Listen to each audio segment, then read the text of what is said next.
Ovog se utorka nalazimo u zagrebačkom klubu BOOGALOO gdje će nastupiti gospodin Bayley zajedno sa svojom predgrupom Brains, a prije samog koncerta smo našli koju minutu, odnosno on je našao koju minutu za nas da porazgovaramo s njime, s obzirom da je na turneji za svoj novi album koji se zove King of Metal i o kojem ćemo večeras, nadam se, nešto reći. So, good evening and welcome to Metal Life for the first time. Hello, I'm very pleased to have my eyes of metal. I want to ask you first of all, how are you? How's the tour been going so far? Well, it's the early part of the tour, and it's quite tense the first few days, a lot of things to get together, but now things have calmed down and the drives haven't been too long. We've had more time to sound check, and gradually I think we're on about show 7 now, and the band is really starting to get tight and we're really starting to get into our groove, so it feels pretty good. And the reactions that we've had from the fans to the new songs from the King of Metal album have just been fantastic, so it's been really good so far. I heard you've been driving the van yourself, is that? Yes, on this tour then I had to save as much money as possible to make the ticket price as cheap as possible, and to have so some places people just haven't got the money to pay my normal fee, so I said, right, we'll cut back everything, so if somebody hasn't got much money we can still afford to go and do the concert. So well, there's 5 of us, we don't have any crew, and we share the driving of the van between the 5 of us. I'm the tour manager and I sell the merchandise, and I'm the singer. Okay. Can you introduce the new band? Yes, I've got Claudio Tirincanti on the drums from Riccione in Italy. I've got Lehman on bass, he's from Italy as well. Andy Neri from Rome in Italy. And a young guy from Holland called Thomas Svensson, who I did a lot of the writing with. And there's various levels of experience in the band, but it's working really well. Okay, you mentioned 3 Italian guys actually, so they're a majority in the band. Yeah, it's difficult, with the women and everything, obviously. They don't really know how to handle the attention from the women. I'm more experienced. No, I wanted to ask you about the language barrier. Yeah, there is a language barrier, but it's very small really, because, you know, I speak Italian, bolognese, carbonara, ciao, spaghetti, But yeah, we get on fine, because it's mostly about the music, so, you know, and everybody understands about what the time is, so which is the main thing for being on tour. What time do you have to be there? What time do we have to get there? What time do you have to go on? Everything's about time. Can you tell us something about the album? First of all, I want to ask you about the name of the album. Well, the fans are the King of Metal. This album is dedicated to my fans around the world. So it's not you? I am not the King of Metal. The fans who buy my CD and my T-shirt, they are the King of Metal. They give me a level of freedom as an artist. I can write the songs that I want, have the artwork I want, work with the musicians I choose. No one tells me what to do. I am my own record label, very, very tiny. And the fans have made that possible by supporting me, even through my dark times. So I wanted to do something that showed everybody in the music business who the real kings of metal are, and it's the fans, because without the fans there is no heavy metal music. So, and that's my opinion. So that's why it's called the King of Metal. Every fan is a king of metal. Okay, I'm gonna show the CD so everybody can see it, so people can actually buy it here tonight. Yes. And I wanted to ask you about the songs. Can you tell us a bit more about the songs? Yeah.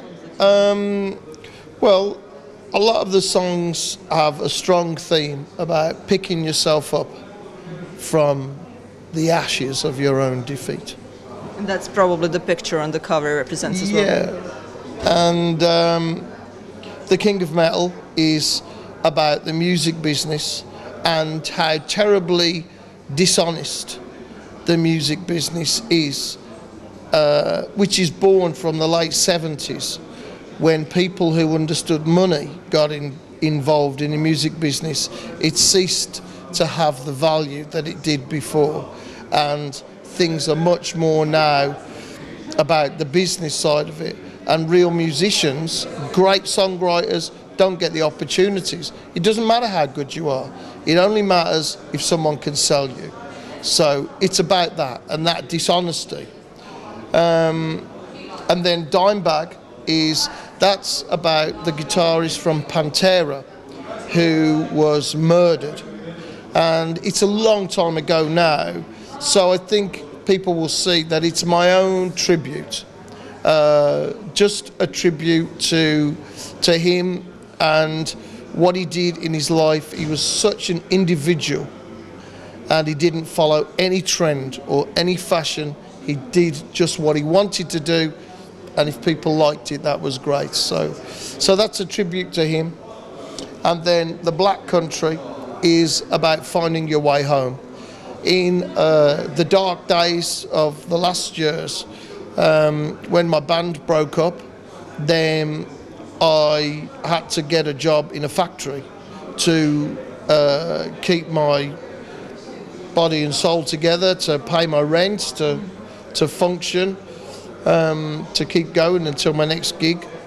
And so that song is about that, and it's about the dark things that happened to me, but in the end, just going to work and having a job like everybody else, and just working and getting paid for your work that you do, which in the music business you often don't get paid anything for what you do. Then that really helped me heal and come back. Yeah.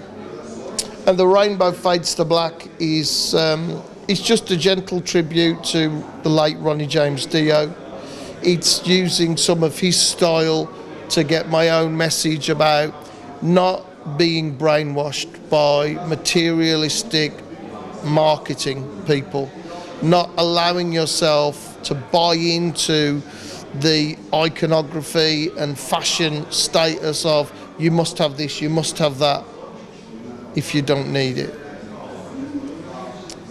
Fate is about not accepting the life that people say you have been given.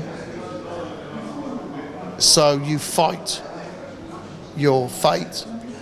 And it says, I don't believe in a fate that I can't escape. That's the main lyric of the song. And then this song is called One More Step, and that's just me and a piano. And I love piano, and when I first started to sing when I was 18, I was working in a hotel, cleaning a hotel at night, and when things were quiet, I sometimes managed to go to the ballroom and play on the baby grand piano, and I started to work out my early song ideas on that.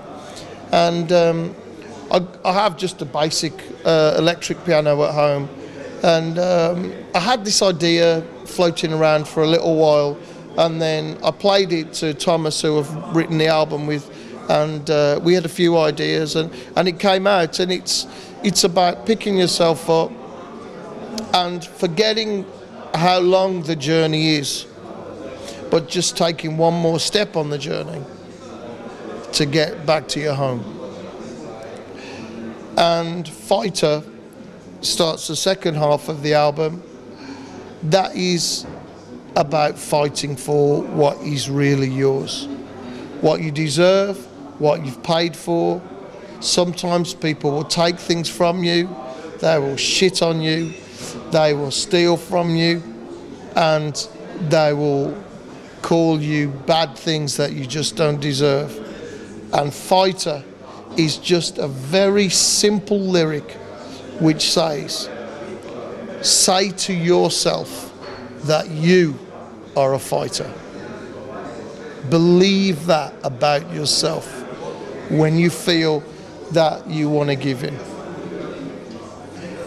Judge Me. It's a different kind of style, but it's come out really, really well. And A lot of people judge me by the way I look, or if I say I'm a singer in a heavy metal band, they expect me to be some kind of alcoholic drug fiend.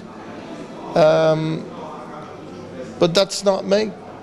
People decide what I think. They make up in their own minds, oh, he must think that, he is this way, and they never met me, they never spoke to me.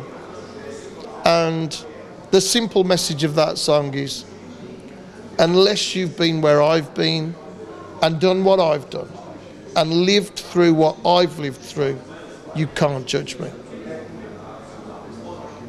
And then this song is called Difficult, because life is difficult.